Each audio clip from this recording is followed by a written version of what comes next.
जीवन की अनचाही उलझनों से मुक्त होने के लिए हमको गुरु के पास जाना चाहिए। यही गुरु का डेफिनेशन होता है।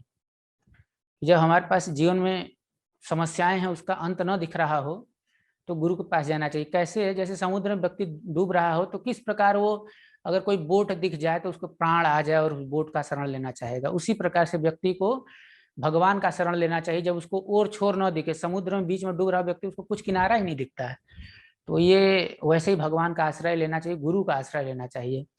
बिना गुरु के इस संसार में कोई खुश नहीं रह सकता है, चाहे वो धनवान हो, चाहे कितना भी टैलेंटेड हो। अर्जुन जी जैसा कोई धनवान नहीं था, उनके जैसा कोई टैलेंटेड नहीं था। अभी कल हमने चर्चा किया था, इंद्रियों को बहुत कंट्रोल कर लिया था उन्होंने पूर्ण रूप से।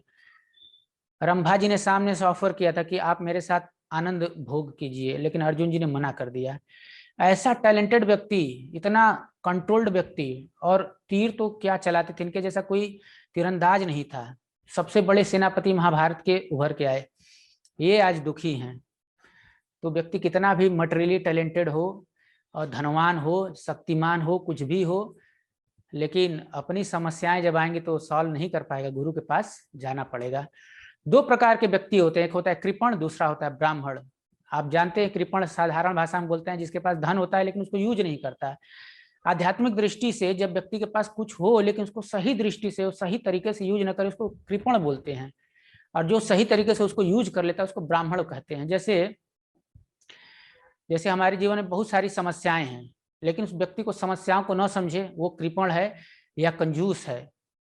वो देहात्म बुद्धि में फंसा रहता है और उसी में अपने जीवन को जो है गंवा देता है। ये बृहद आरण्यक उपनिषद में बताया गया है कि कंजूस को ही कृपण बोलते हैं, जिसका अर्थ होता है विरुद्ध उदार विचार वाला। ब्राह्मण के जस्ट जो विरुद्ध होता है वो कृपण है, और कृपण के जस्ट जो विरुद्ध होता है वो ब्राह्मण है। अब जैसे हमें मनुष्य शरीर मिला है, बड़ा दुर्लभ है, बहुत कीमती है, इससे हम जो है जन्म मृत्यु के चक्कर से पार निकल सकते हैं।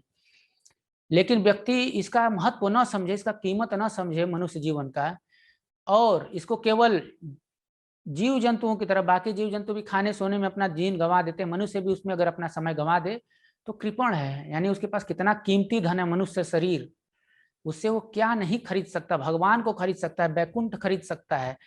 लेकिन यहाँ पे वो टूटही कार लोहा की एक दो चार फ्लैट खरीदने में ही पूरी जिंदगी गंवा देता है।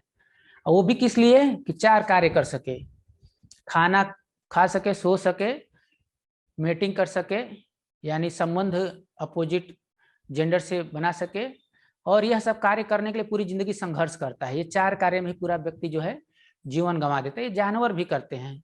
तो ऐसे मनुष्य जो यही केवल चार कार्यों में लगता है उसको कृपण बोला जाता है। और इसका एक और लक्षण है कि वो चर्म रोग जो होता है उसी से बंधा रहता है। चर्म रोग क्या है? कि ये मेरे भाई हैं, ये मेरे बेटे हैं, ये मेरे संबंधी हैं। क्यों? क्योंकि मेरे चमड़े से संबंधित, इस शरीर से संबंधित हैं। तो इसको चर्म रोग, आध्यात्मिक रूप से इसको चर्म रोग कहा जाता है। एक चर्म रोग तो बीमारी होती है, इसको आध्यात्मिक रूप से चर्म रोग व्यक्ति को कहते हैं जब वो अपने रिश्तेदारों, भौतिक संबंधियों को, उनके प्रति आसक्ति रखता है सिर्फ इस आधार पर कि वो मेरे शरीर से संबंधित है, एक परिवार से हैं, एक खून से, एक संबंध में है। वो यह सोचता है कि ये जो उसके परिवार वाले हैं, समाज वाले, उसको मृत्यु से बचा सकते हैं, उसकी ऐसी भावना होती है।